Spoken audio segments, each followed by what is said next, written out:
سه چیز باید برای خدا: یکی نذر، یکی قربانی، یکی قسم. هیچ احدی از مسلمان حق نداره به غیر خدا قسم بخوره. نه جان بابام، نه جان مادرم، نه سر فرزندم، نه پیر و پیغمبر که میرسی، نه به فلان زیارت، نه به فلان نمیدونم امام، نه به فلان قبه. هیچ احدی. قسم فقط 3 تا لفظ داره: والله، بالله، تالله.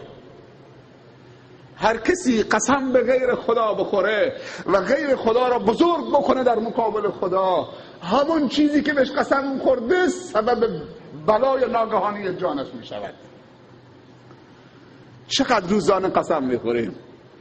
حتی قسم به خدا خوردن هم درست نیست که بی خود و بی جهت گاه و بیگاه خدا رو پایین بیاریم. پارچه میخواد دد بزنه، خدا وکیلی که متر این قدره، جنسش اعلاست، حالا مارکش عوض کرده. کفش میخواد بفروشه، خدا رو میاد پایین. آب تو سطل میگو کرده، رو سطل رازو گذاشته، آب ریخته روش، سبدم زیر سوراخ نداره که بره، نه که خب وزنش میره بالا.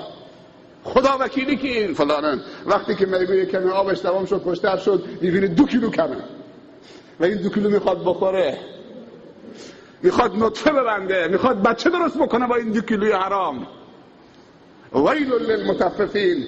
هر چه سخنرانی برای شما کردن روی منبر تو خطبه ها همش درباره نماز خوندن بوده و طهارت.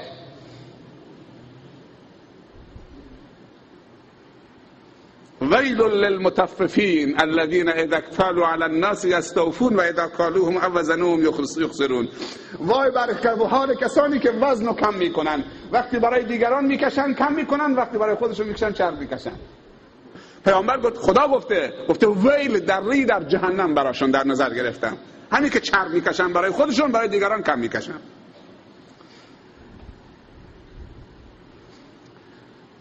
قسم به غیر خدا شرک است.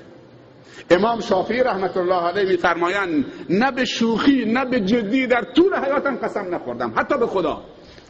قسم کسی میخوره زیاد که شخصیت نداره، کسی حرفش قبول نداره، تو جامعه وجه نداره، ضعیفه. حتی قسم به خدا خوردن کار کسانیه که انسانهای ضعیف و دروغگو و بی شخصیتن. انسانهایی که شخصیت دارن حتی به جدی هم قسم نمیخورن، به خدا هم قسم نمیخورن. قسم دادن در یک حادثه است، خونی جنایتی در کاره. قاضی میطلبه طرف و میاره روز جمعه، اول نصیحتش میکنه اعتراف بکن قسم نخور، بذار کل زندگی بره دنیات بره قسم نخور. کنار منبر روز جمعه بعد از نماز عصر مینشونه، مردم مینشونه. اگر نصیحت ها رو قبول نکرد اون وقت قسمش میده، عاقبت قسم هم بهش میگه.